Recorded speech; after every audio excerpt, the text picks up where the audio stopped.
from Norfolk, Delegate Jones. Thank you, Madam Speaker. I rise for a point of personal privilege. Delegate Jones, you have the floor. Thank you, Madam Speaker, members of the House. After last night's Privileges and Elections Committee hearing, I rise today to speak on the redistricting amendment that is making its way through the process. I have to date kept quiet on this issue because I had hoped that the better angels of the day would prevail. And given that seems pretty dubious at this point, I find myself compelled to speak as we are at a crossroads that could potentially alter this legislature and our state for decades to come. But let's start with how we got here. I feel strongly that an examination of history is helpful in informing us of our current state of affairs, as to my knowledge, nobody has addressed these points on the House floor to date. And if you go back and check the record, you'll see that the caucus on the other side of the aisle had 2 decennial attempts to enact independent, nonpartisan redistricting proposals to govern this process. And yet over the course of 20 years in power, they repeatedly shot down not only Democratic proposals, but also bipartisan recommendations. By way of one example, during the 2017 session, a P&E subcommittee that had 5 Republicans and 2 Democrats, including 4 in this body still, Delegates Adams of Pennsylvania, Delegate Cole, Delegate Fowler, and Delegate Ranson, raised their hands and killed 3 anti-gerrymandering provisions on a party-line vote. Fast forward to the 2019 session, and none other than Delegate Cole of Spotsylvania proposes a constitutional amendment that is billed as nonpartisan redistricting reform. And now we are meant to believe that this group of people who had for 20 years in power rejected this very concept suddenly saw the light and felt compelled to flip their long-held views on redistricting and gerrymandering overnight. I say to you, that is politics. While minds may have indeed changed in the short span of time, in reality, I suspect that it was more of a threat of a Democratic takeover in the wake of the 2017 elections, and they thought that a Democratic majority might endure for a decade or 2 that made this sudden priority among those who had rejected the very concept for years. These suspicions were confirmed last year when all but 1 member of the Republican caucus voted for Delegate Cole's amendment. It was after that red flag of that vote that I truly realized how scared the Republican caucus was about losing control in advance of the 2021 redistricting process. That hypocritical farce marched on a few weeks back when the minority leader spoke about the supposed efficacy of the amendment and how crucial it was for Virginia, a claim that drew laughter on the floor from myself and my seatmate Delegate Bourne. The delegate from Shenandoah has been here since the 2006 session, and I'm almost positive that after a thorough review of his voting record, this amendment was the first time in his tenure that he supported any type of reform in this process. To the Republican caucus's credit, you have played your part masterfully. But color me skeptical on the Republican commitment to fairness, especially after they rejected Delegate Price's redistricting amendments on a party line vote, no less. As my parents and grandparents say, I might have been born at night, but I was not born last night. Even setting aside this naked partisan flip by those across the aisle, an objective examination of the proposal too reveals its endemic flaws. I myself ran advocating for fair, independent, and nonpartisan redistricting reform in the 2017 cycle. To date, I am sorry to say that I have yet to see such a proposal. Indeed, a major concern with the proposed amendment is that politicians are involved at all. Just as I didn't trust the Republican caucus's sudden flip on the issue, I'm not sure I even trust some of the folks in my own party either on this most vital issue. First, we're talking about amending the Constitution of Virginia, the gravest of feats. As with the U.S. Constitution, amending the Virginia Constitution is no small task, and rightfully so. There are several layers to this process because of the importance of the document and the sacred power that it holds. Second, you will also understand my reluctance to trust amending either Constitution when the U.S. Constitution, despite the 13th, 14th, and 15th Amendments, failed to protect my people as full citizens of the United States, and given our challenging history with race in this Commonwealth. And third, and most important to me personally, the issues of this process raised by black members have been systematically ignored. Upon my entry into this legislature, I heard over and over and over again, do not let perfect be the enemy of the good.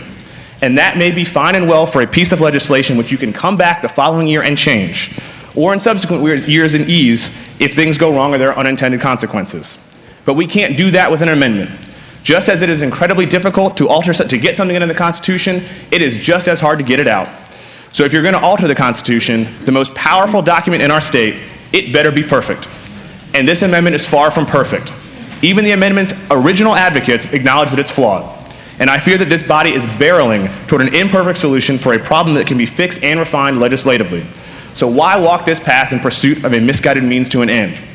Constitutions are supposed to afford protections and enshrine inalienable rights. By altering the Constitution in this way, I fear that it will have a perverse effect on black communities, which, given how this process has played out, comes as no surprise to me. If you'll remember 1 year ago, Chairman Bagby eloquently laid out the reasons why this amendment would do more harm than good for the communities that we represent. He stood on this floor last year and identified problems with the amendment, but it sailed through 85 to 13. His concern wasn't about the seats that we hold today, but about the potential to diminish voices that come in the future. Today we have more black members since Reconstruction, and I am very proud of that. But this amendment stands to reduce the black voices in the General Assembly, plain and simple. But what's even more tragic is that as we acknowledge the 400th anniversary of blacks arriving in Virginia, we are still in a situation where our views and concerns are ignored and effectively shipped below deck.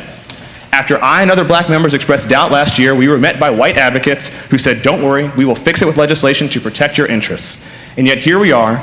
The protective legislation that we favored has been shelved, and I might add is being driven almost by all white advocates inside and outside this chamber. Moreover, the rejection of these concerns is not just from folks who I disagree with, but also with folks who I often agree with, the so-called allies to the black community.